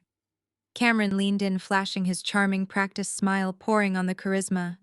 He was trying to hook a wealthy fiancée to bail him out of his massive debts. He looked entirely convinced his fake tech entrepreneur persona was going to save him from federal prison. They looked like the perfect, flawless American family. They looked wealthy, happy, and untouchable. I felt a surge of cold determination wash over me. I was about to tear down their carefully constructed reality brick by brick. I gently touched the arm of my grandmother. "Let us get a little closer," I whispered. "I want to make sure he sees me before I ruin his night." Beatrice nodded, her expression serene. We moved gracefully through the crowded ballroom. We walked with the slow, confident pace of women who had absolutely nothing to fear. We made our way toward the sweeping staircase, providing a perfect, unobstructed view of the main floor. I positioned myself near the bottom of the elegant steps, standing directly under the bright glow of a massive chandelier. The emerald green of my dress stood out sharply against the stark white marble of the staircase. I stood perfectly still, holding my clutch, and watched my father. I was telling a loud, boastful story to his circle of investors. He gestured expansively with his right hand while holding his champagne glass in his left. He threw his head back to laugh at his own brilliant punchline, showing off his expensive dental work. As he lowered his head, his eyes naturally swept across the room, scanning the crowd. His gaze swept past the ice sculptures, past the floral arrangements, and landed directly on the bottom of the grand staircase. His eyes locked onto mine. The transformation was instantaneous and incredibly violent. The booming, arrogant laugh died in his throat instantly. His jaw went completely slack. The blood drained from his tanned face, leaving him looking like a sick, terrified old man. He stopped breathing. The confident, powerful facade he had been projecting all evening shattered into a million irreparable pieces. His fingers went completely numb. The crystal flute slipped from his hand and plummeted toward the marble floor. It hit the ground with a sharp, violent crash. The delicate glass shattered, sending expensive champagne and sharp shards flying in every direction. The loud noise cut through the polite murmur of the surrounding crowd. The wealthy investors jumped back in surprise, looking down at the mess, and then up at my father in confusion. "Thomas," my mother hissed, grabbing his arm tightly. "What is wrong with you? You are making a scene." My father did not hear her. He did not hear the concerned questions of the banking executive standing next to him. He did not care about the spilled champagne or the broken glass ruining his expensive leather shoes. He was staring at me with a look of pure, unadulterated panic. He knew exactly what my presence here meant. He knew I had not surrendered to his extortion. He knew I had not signed over the Conservancy Trust. He knew that if I opened my mouth in this room, his entire life was completely over. "Excuse me," my father muttered to the investors, his voice tight and breathless. "I need to handle a minor family issue." He stepped out of his circle, ignoring my mother as she called after him. He began marching across the ballroom floor. He shoved past a waiter carrying a tray of appetizers, nearly knocking the man over. His eyes never left my face. He moved with the frantic energy of a man watching his house burn down. I stood my ground and waited for him. Beatrice stepped behind me, allowing me to take the lead. My father finally reached the bottom of the staircase, his chest heaving with rapid, shallow breaths. He did not offer a polite greeting. He did not pretend to be happy to see me. He reached out with a trembling hand and clamped his fingers around my upper arm. His grip was tight and aggressive, digging into my skin. He leaned his face close to mine, smelling strongly of champagne and desperation. "What the hell do you think you are doing here?" he hissed, dropping to a harsh, venomous whisper. "How did you get in here? You need to leave right now before I have security throw you out." I looked down at his hand gripping my arm, and then looked directly into his panicked eyes. "I am an invited guest, Dad," I replied, my voice perfectly calm and level. "And you are wrinkling my silk dress." My father tightened his grip. "You are not going to ruin this for us," he growled through gritted teeth. "We are securing the future of your brother. I am not going to let a bitter, ungrateful girl destroy this family because she is jealous. You are coming with me right now." He forcefully yanked my arm, pulling me away from the grand staircase and toward a set of heavy wooden doors. I was dragging me away from the crowd, desperate to get me out of sight. I caught the eye of Beatrice and gave her a reassuring nod. I let my father drag me into a dark, secluded side hallway away from the music and the lights. The heavy oak doors swung shut behind us, muffling the lively jazz music and polite chatter of the grand ballroom. We stood in a dimly lit service hallway. Without the watchful eyes of his wealthy investors, his polished facade melted away, leaving raw, desperate panic. He let go of my arm with a forceful shove. I smoothed the emerald green silk of my gown, refusing to flinch. My father paced the narrow space. His chest heaved and sweat beaded on his forehead. He ran a trembling hand through his styled hair. "What exactly are you doing here, Chelsea?" my father demanded. "How did you get past the security desk? I paid thousands to sponsor this gala. You have no business being here." I stood my ground firmly. "I am attending a charity event." "Dad?" I replied, my voice perfectly level. Beatrice was feeling nostalgic and wanted to check in on the foundation she helped build. "You spent stolen money trying to buy your way into a social circle my grandmother invented." The security team was happy to welcome her back. My father lunged forward. He pointed a shaking finger directly at my face. "Listen to me, you ungrateful brat," he hissed. "I am dealing with a massive financial crisis, and I do not have time for your petty rebellion. Jason, the developer, has been calling all day, threatening to go to the federal authorities by tomorrow morning if I do not return his money." "Then you should probably return his money, Dad," I suggested. "It seems like the most logical solution." "You know damn well we do not have the money," my father growled, his face turning crimson. "Cameron wired it to his creditors. It is gone. We are out of time. But I have investors in that ballroom right now who are interested in the startup of your brother. I have a prominent family willing to discuss a marriage arrangement that comes with a massive financial safety net. I am close to securing a deal that will save this family from absolute ruin." "You are trying to sell off your son to pay back a stolen real estate deal?" I asked, shaking my head.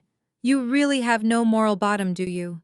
You will do absolutely anything to maintain your illusion of wealth." "It is not an illusion," my father spat, stepping closer until I could smell the stale champagne on his breath. "We belong in that room, Chelsea. We belong with the elite. And you are just a socially unfit outcast who spends her pathetic life dusting off old artifacts. You will never belong in our world. You lack the vision and drive to ever be anything more than a glorified librarian. I brought you back here to give you one final chance to save yourself." I crossed my arms over my chest. "Save myself from what exactly?" I asked. "From me," my father threatened, his voice dropping to a dark, vicious register. "You saw what I did to your appraisal license this week. You saw how fast your firm turned their back on you when my country club friends made a few phone calls. That was just a warning shot. If you do not walk out of this hotel right now and sign over the Conservancy Trust, I will ruin you completely. I will make sure every museum director and private collector in this state believes you are a thief. I will ensure you never work in the industry again. I will destroy your reputation so thoroughly you will have to leave the city to find a job." He stood there breathing heavily, expecting me to cower. He thought his threats of social destruction would break my resolve. But he did not realize that I had stopped caring about his approval a long time ago. I looked at the frantic, desperate man standing in front of me, and I felt absolutely nothing but pity. "You really do not get it, do you, Dad?" I said softly. "You think you are standing in a position of power. You think you are the one pulling the strings. But you are just a desperate man drowning in your own greed. You cannot destroy my career because my career is built on actual talent and integrity. Two things you and Cameron know absolutely nothing about." My father gritted his teeth, his hands curling into tight fists. "I am not playing games with you, Chelsea. You are going to fix the developer issue tonight. You are going to sign that property over to me, or I swear to God I will make you regret the day you were born." I did not flinch. I did not back away. I simply smiled, a cold, dangerous smile that made my father falter for a fraction of a second. I straightened the bodice of my emerald dress and reached up to casually brush a stray lock of hair behind my right ear.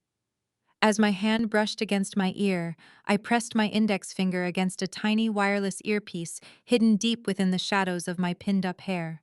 I tapped it twice. Loud applause erupted from the main ballroom, bleeding through the wooden doors. The muffled voice of the charity president echoed over the massive sound system. "Ladies and gentlemen," the president announced enthusiastically, "we would like to take a special moment to recognize our platinum sponsors for this evening. Please welcome to the stage a man of great vision, Thomas. My father snapped his head toward the doors, his eyes widening. His name was being called. His moment of social triumph had arrived. He turned back to me, his chest puffing out with renewed arrogance. He adjusted the lapels of his custom tuxedo and smoothed his hair into place. "This conversation is over," my father said, his voice dripping with condescension. "I have to go address my peers. I expect you to be gone by the time I finish my speech. If you are still here, I will have security drag you out onto the street. Think very carefully about your next move, because I will not show you any mercy." He turned his back on me and pushed through the heavy wooden doors, stepping back into the bright light of the grand ballroom. I watched the doors swing shut behind him, leaving me alone in the dim hallway. I reached up and tapped my earpiece one more time. "Are we ready, Mitchell?" I asked, my voice echoing softly in the quiet corridor.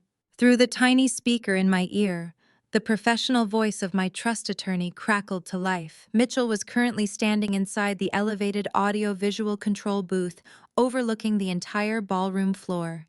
He had a perfect, unobstructed view of the main stage and the massive projector screen hanging right behind the podium. "We are absolutely ready," Chelsea Mitchell replied, his voice smooth and steady. "I am looking down at your father right now. He is walking up the steps to the stage. He looks incredibly pleased with himself. I am giving you the thumbs up from the booth." I smiled, stepping forward to push the wooden doors open just a crack, allowing me to watch the impending destruction unfold. My father thought he was walking into the spotlight to secure his legacy. He had no idea he was walking directly into a trap that would burn his entire world to the ground. "Let us begin," I whispered. I stood in the shadows of the service hallway, holding the heavy wooden door open a fraction of an inch. Through the narrow gap, I had a perfect view of the grand stage. The polite applause of the wealthy crowd swelled as my father walked confidently toward the podium. He adjusted his custom tuxedo jacket and flashed a practiced smile to the audience. He looked like the epitome of success. The bright stage lights caught the silver at his temples, giving him an air of distinguished authority. He stepped up to the microphone, looking out over the high society guests. "Thank you all so much for being here tonight," my father began, his voice booming over the sophisticated sound system. "It is an honor to stand before you as a platinum sponsor for this heritage charity. As many of you know, my family has deep historical roots in this great city. We believe preserving our history and honoring our legacy is the most important duty we have to the next generation. We have always believed in doing things with integrity and profound respect for the community we call home." The sheer hypocrisy of his hollow words made my stomach churn. He was standing on stage talking about preserving history while actively trying to demolish the historic home of his own mother. He preached about integrity while committing federal wire fraud to cover up the massive gambling debts of his son. I watched my mother Linda sitting at a prime VIP table near the front. She nodded along with his speech, her face beaming with fake adoration. Cameron stood nearby, swirling a glass of expensive bourbon, looking bored but arrogant. They honestly thought they had won and bought their way out of their crimes. In my ear, the voice of Mitchell crackled to life over the hidden earpiece. "The speech is making me nauseous," Chelsea Mitchell said, his tone highly professional. "I think it is time we provide some visual aids for his presentation. Give me the word, and I will override the main system from the booth." "Do it, Mitchell," I whispered into the quiet, dim hallway. "Show them absolutely everything." My father continued his boastful speech, gesturing expansively to the crowd. He was talking about the new business ventures of his son, trying to pitch Cameron to the wealthy investors sitting in the front row. He did not notice the sudden shift in the lighting on the stage. Directly behind the podium hung a massive high-definition projector screen. For the entire evening, it had been displaying the elegant gold logo of the Heritage Charity. But as my father continued to brag about his success, the logo suddenly flickered and vanished. The screen went completely black for a split second before a new image snapped into sharp focus. It was towering 20 feet tall and illuminated the entire stage in a harsh white light. The crowd began to murmur. The low, polite whispers rippled through the grand ballroom as people adjusted their glasses and squinted at the massive screen. My father was completely oblivious. He thought the murmurs were sounds of agreement. He puffed out his chest and smiled even wider, leaning closer to the microphone to deliver his next lie. The first document projected onto the massive screen was the fraudulent power of attorney. Mitchell had highlighted the forged signature of Beatrice in bright red ink. Next to it, he placed a clear side-by-side comparison of her actual legal signature from the authentic Conservancy Trust documents. The forgery was glaringly obvious even to an untrained eye. The murmurs in the crowd grew louder, shifting from confused whispers to shocked gasps. People began pointing directly at the screen. My father paused his speech, looking out at the audience with a confused frown. He noticed that no one was looking at him anymore. Every single eye in the room was fixed on the screen directly behind his head. Before he could turn around, Mitchell changed the slide.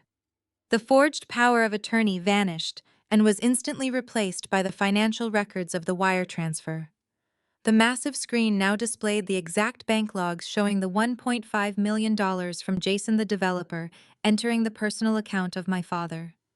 Right beneath it, Mitchell projected the immediate outgoing wire transfers. It showed exactly how Cameron funneled $800,000 into offshore accounts to pay off his illicit debts. It laid bare the absolute financial ruin of my family for every wealthy investor to see. The polite applause was completely gone now. The ballroom was descending into a state of total chaos. Wealthy socialites covered their mouths in genuine horror. The prominent banking executives my father had been schmoozing earlier stepped away from his table as if his presence were suddenly toxic. Thomas, my mother, hissed from her seat in the front row. She was no longer smiling. Her face was stark white as she pointed frantically at the stage. Thomas, look behind you right now. My father finally turned around, looking up at the massive 20-foot screen. He saw his private bank account numbers. He saw the undeniable proof of his wire fraud broadcast in brilliant high definition. His jaw dropped open, and the microphone let out a loud, piercing squeal of feedback. Mitchell was not finished. He changed the slide one last time, delivering the final devastating blow. The financial records disappeared, and a formal federal document took their place. It was the official indictment notice from the Federal Bureau of Investigation Art Crime Unit. It clearly listed Cameron as the primary suspect in the intentional destruction of federally protected 18th-century artifacts. It detailed the severe mandatory minimum prison sentences for his crimes. The grand ballroom plunged into a dead, horrifying silence. The waiters stood frozen, holding their silver trays. The air in the room grew heavy and suffocating. My father stood at the podium looking entirely broken. His face was devoid of color. He opened his mouth to speak, but absolutely no words came out. Linda was sitting in her chair, trembling violently. Cameron looked like a cornered animal. His arrogant swagger was gone, replaced by the frantic, darting eyes of a man realizing he was going to a federal penitentiary. They had nowhere left to run. The elite social circle they had sacrificed everything to join was now looking at them with pure, unadulterated disgust. I stood in the hallway watching the devastation unfold, feeling a profound sense of justice. They tried to render my grandmother homeless. They tried to steal an estate to fund their greed. Now they were exposed as the fraudulent, desperate criminals they truly were. The silence in the ballroom stretched out for a long, agonizing moment. Then the heavy wooden main doors at the back of the ballroom burst open with a loud, violent crash. Jason, the wealthy corporate real estate developer, marched into the ballroom. He was no longer trying to maintain a polite, professional demeanor. His face was stark red with absolute fury. He was flanked by his aggressive legal team and uniformed local police officers. The wealthy guests scrambled out of their way, parting like the sea to let the furious developer pass. Jason marched straight down the center aisle, pointing a shaking finger directly at my father. Thomas Jason screamed, his voice echoing loudly, demanding his $1.5 million back in front of every single peer my father had. The furious shouts of the corporate developer shattered the last remaining pieces of my parents' carefully constructed illusion. Jason did not care about the formal attire or the wealthy audience watching the spectacle. He signaled to the local police officers standing right behind him. The officers stepped onto the main stage, pulling out their handcuffs.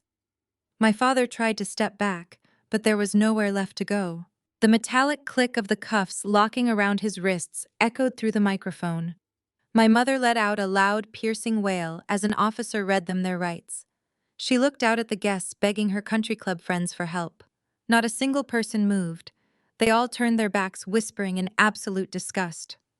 Meanwhile, out in the grand lobby, federal agents intercepted Cameron as he tried to sprint toward the valet station. Howe was wrestled to the marble floor and arrested for the intentional destruction of federal historical property. The sight of Cameron being dragged down in the lobby should have ended the fight, but my father still could not accept that he had lost. With his wrists locked behind him, he twisted toward the stage and shouted over the officers escorting him. His face was red and wet with sweat. The polished sponsor who had stood at the podium only minutes earlier was gone. What remained was a furious man searching for one last weapon. "You think this settles the house," he screamed at Beatrice. "You think a trust document means I cannot touch it. I am her son. I will challenge everything. I will tie that property up in probate court for 20 years if I have to. I will bury you in motions, appeals, and legal fees until there is nothing left to protect." The room had gone quiet again. His threat was not aimed at me anymore. It was aimed directly at his own mother. Beatrice stood near the edge of the ballroom with her shoulders straight and her vintage pearls resting against the dark blue velvet of her dress. She did not flinch. She simply looked at Thomas with the exhausted clarity of someone hearing the final proof that love had never been part of his calculations. Linda pulled against the officer holding her arm. "Thomas, stop," she whispered, but there was no concern for Beatrice in her voice. She was terrified of how the threat sounded to the people around them. My father ignored her. "I know lawyers," he shouted. "I know judges. I know people in this city. That house will become a legal nightmare. Chelsea will spend every dollar she has defending it. You will regret doing this to your own family." A calm voice answered from the side of the stage. "No, Thomas, she will not." Mitchell stepped out from the shadows near the audiovisual booth stairs. He had removed his headset and tucked it beneath one arm.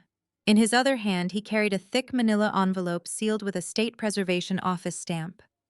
He walked across the ballroom without rushing. The crowd parted for him just as they had parted for Jason. Unlike my father, he did not need to shout to command attention. Thomas stared at the envelope. "What is that?" he demanded. Mitchell stopped a few feet from the officers and held it up so Thomas could see the official markings. "This is the reason your last threat is as useless as your power of attorney," he said. "This morning the state approved the preservation petition Chelsea and Beatrice filed months ago. The Victorian property has now received formal designation as a protected historical landmark." For the first time that night, my father stopped struggling. Mitchell opened the envelope and removed several certified pages. He handed the top page to the lead officer and then turned the second copy toward Thomas. The state seal was visible even from where I stood. The designation listed the property, the architectural features protected under the order, and the restrictions attached to any future transfer or alteration. "You cannot force a commercial sale," Mitchell continued. "You cannot authorize demolition. You cannot strip protected historical fixtures from the house. And you cannot use a probate threat to seize an asset Beatrice does not personally own. The Conservancy Trust controls the property, and the new landmark designation adds an independent layer of preservation protection. Even if you spend the next decade filing angry paperwork, you cannot turn that house into Cameron's emergency bank account." A murmur moved through the ballroom. Several guests who had spent the evening flattering my parents were now openly staring at Thomas with disgust. The irony was impossible to miss. He had paid stolen money to sponsor a heritage charity, and in front of that same charity, his attempt to destroy a historic home had just become permanently impossible. Jason stepped closer to my father. "My money, Thomas," he said in a low voice. "The landmark does not erase what you owe me." My father's head snapped toward him, but there was no argument left. Every path he imagined had closed at once. The house could not be sold to satisfy Jason. Cameron had already sent $800,000 offshore. The remaining money was entangled in the fraud investigation. His social contacts had watched the evidence appear 20 feet high behind him. His son was in federal custody. His wife was in handcuffs. And now the property he had treated like a disposable asset carried a state designation he could not simply bully away. Beatrice finally stepped forward. The crowd opened a path for her. She stopped in front of Thomas but kept enough distance that the officers did not have to move. "You had 40 years to understand what that house meant to me," she said quietly. "You knew your father restored the staircase with his own hands. You knew I kept every family birthday photograph in the upstairs hall. You knew Chelsea built her career because I taught her that history has value.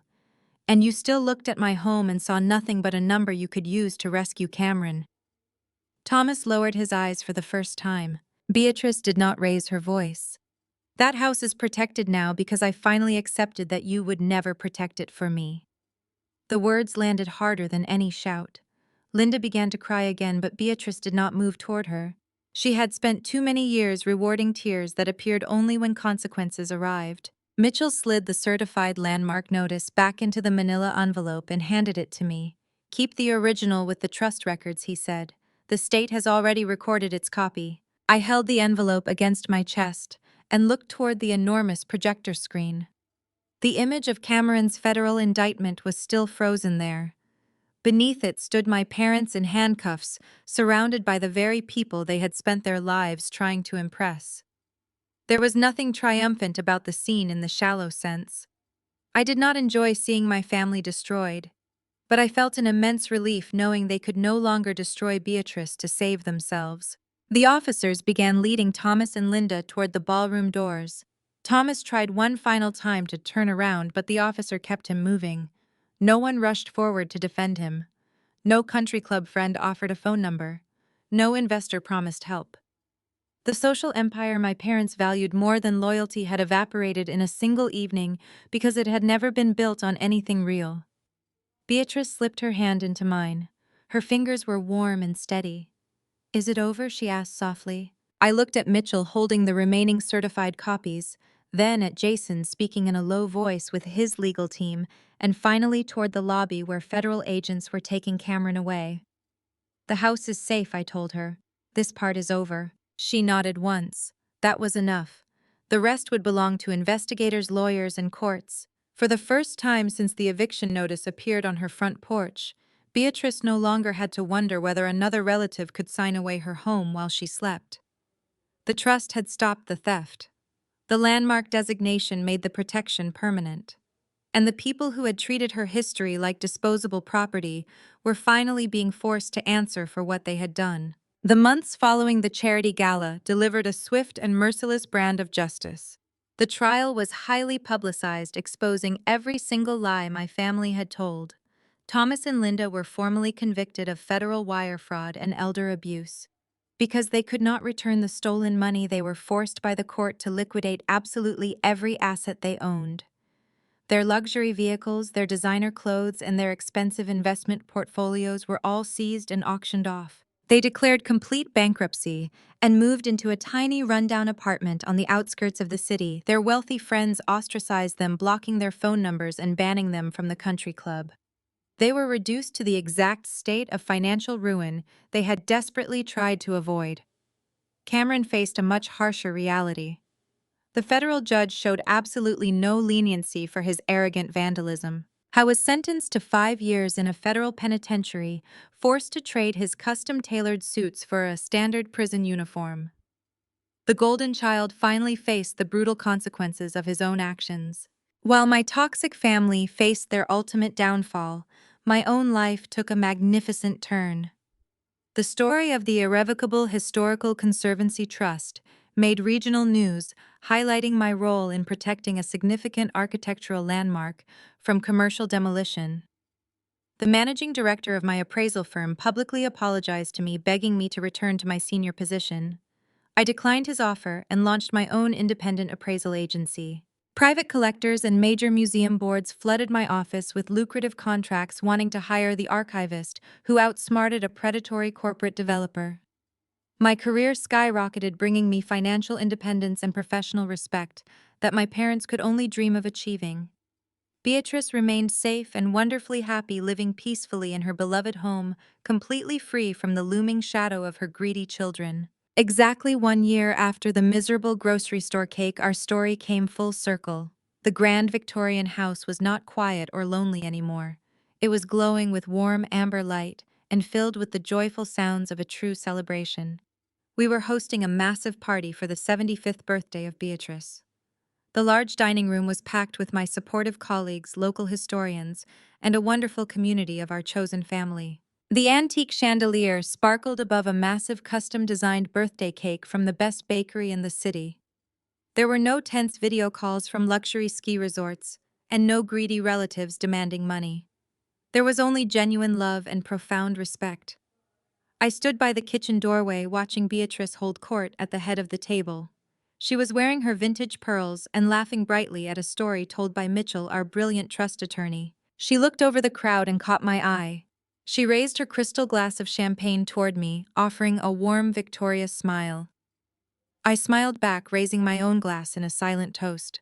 We had fought a brutal war against people who tried to throw us away, and we had emerged absolutely triumphant. They thought they could sell our history to fund their greed, but they learned the hardest lesson of all. True value cannot be stolen, and true family cannot be bought. Looking back on the absolute chaos of that year, the greatest lesson I learned was not about real estate or the intricacies of trust law. It was a profound realization about the true nature of family and the undeniable power of establishing absolute boundaries. For decades, I believed that tolerating disrespect was simply the price of admission for being part of my family. I allowed my parents to minimize my career and prioritize the reckless behavior of my brother because I thought blood required infinite patience.